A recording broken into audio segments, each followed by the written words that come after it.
दोस्तों ज़रा सोचिए, बर्फ़ से ढकी हुई रात, सन्नाटा और रशिया की उरल माउंटेन्स की खामोशी। 1959 का साल था जब 9 स्टूडेंट्स ने एक एडवेंचर का इरादा किया। उनका जज्बा, उनका हौसला और उनका सफ़र, लेकिन उनकी मौत ने पूरी दुनिया को हिला के रख दिया। आज तक कोई नहीं जानता कि उन रातों में असल में क्या हुआ था। राज टीवी के सफ़र में एक और कदम। चलिए शुरू करते हैं आज की कहानी मेरी ज़ुबानी। दोस्तों ये कहानी शुरू होती है 23 जनवरी 1959 से, जब 10 स्टूडेंट्स और ग्रेजुएट्स ने उरल माउंटेन्स की तरफ रुख किया। उनका लीडर था ईगो डयाटोल, इसलिए इस वाक़े को डयाटोल पास इंसिडेंट कहा जाता है। उनका मकसद था ओटोटन माउंटेन्स तक पहुंचना, एक ऐसी मंजिल जहां तक पहुंचना किसी भी इंसान के लिए आसान नहीं था। लेकिन सफर शुरू होने से पहले एक मेंबर यूरी यूटिन बीमारी की वजह से वापस चला गया। उस वक्त किसी ने नहीं सोचा था कि बाकी 9 लोगों का ये सफर उनकी जिंदगी का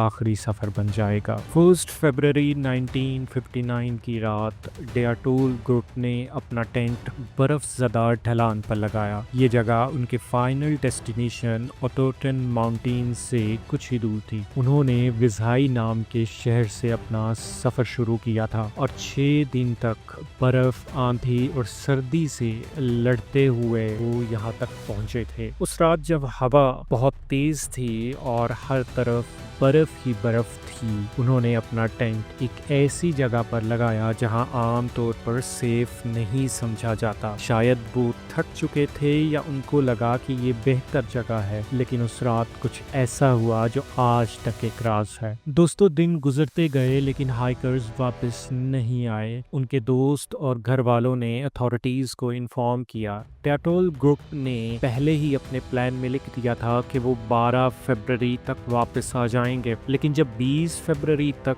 कोई खास खबर ना मिली तो रेस्क्यू ऑपरेशन शुरू हुआ। पहले स्टूडेंट्स और वॉलंटियर्स ने ढूंढना शुरू किया, फिर आर्मी और पुलिस भी शामिल हो गई और फिर बर्फ के बेजान समंदर में रेस्क्यू टीम को उनका टेंट मिला। लेकिन ये टेंट अंदर से फटा हुआ था, जैसे किसी ने जल्दी में खौफ के मारे टेंट के अंदर से उसको काटने की कोशिश की हो। टेंट के अंदर हाइकर्स का सामान, जूते और कपड़े थे, लेकिन हाइकर्स खुद नंगे पांव हल्के कपड़ों में बर्फ पर भाग गए थे। टेंट से कुछ दूर बर्फ के नीचे पहली 2 लाशें मिली। ये दोनों एक छोटी सी जली हुई आग के पास थी, जैसे उन्होंने जिंदा रहने की कोशिश की हो खुद को गर्म रखने के लिए इस ठंडे मौसम में। फिर टेंट और आग के दरमियान और लाशें मिली और बाकी लाशें कुछ हफ्तों बाद बर्फ के नीचे से मिली। कुछ के चेहरे पर अजीब चोटें थीं, किसी की आंखें नहीं थीं तो किसी की जुबान गायब थी, कुछ की हड्डियां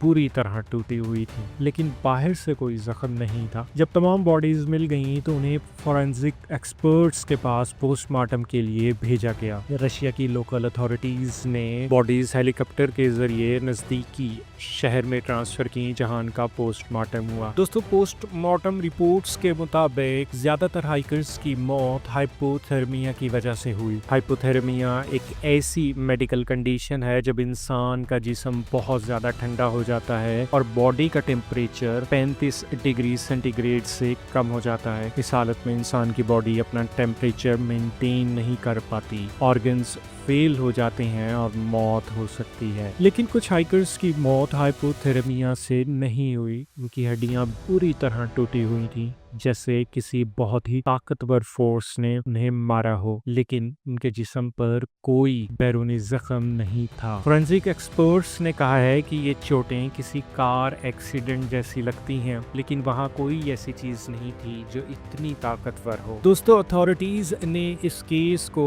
कंपेलिंग नेचर फोर्स का नतीजा करार दिया, लेकिन ये नेचुरल फोर्स क्या हो सकती थी? उस वक्त वहाँ का मौसम बहुत खराब था, टेम्परेचर -30 डिग्री सेल्सियस तक चला गया था। तेज हवा चल रही थी और बर्फ पड़ रही थी। कुछ एक्सपर्ट्स कहते हैं कि शायद बर्फ का तूफान आया हो, जिसकी वजह से हाइकर्स ने टेंट छोड़ दिया हो, लेकिन टेंट की जगह पर बर्फ के तूफान के कोई आसार नहीं मिले। एक और अजीब बात ये थी कि कुछ हाइकर्स के कपड़ों पर रेडिएशन के आसार मिले। एक्सपर्ट्स ने भी इस बात को कंफर्म किया कि उनके कपड़ों पर अनयूजुअल हाई लेवल की रेडिएशन थी। ये रेडिएशन क्या हो सकती थी, किस चीज की थी? कहा जाता है कि उस एरिया के आसपास मिलिट्री ने सीक्रेट न्यूक्लियर टेस्ट किए थे, या फिर कुछ हाइकर्स ने पहले किसी, हो सकता है, रेडियो एक्टिव लैब में काम किया हो, लेकिन इसका कोई सॉलिड सबूत नहीं मिला। एरिया के आसपास कोई न्यूक्लियर प्लांट या यूरेनियम माइन नहीं मिली, इसलिए ये रेडिएशन अब तक एक मिस्ट्री है। दोस्तों, इस केस को रशियन अथॉरिटीज ने बहुत जल्दी बंद कर दिया। उस वक्त सोवियत यूनियन में ऐसे सेंसिटिव केसेस को ज्यादा पब्लिक नहीं किया जाता था। अथॉरिटीज ने कहा कि ये एक नेचुरल एक्सीडेंट था, लेकिन उन्होंने इन्वेस्टिगेशन की डिटेल्स और फाइल्स को सीक्रेट रख दिया। कुछ लोग कहते हैं कि गवर्नमेंट ने इस केस को छुपाने की कोशिश की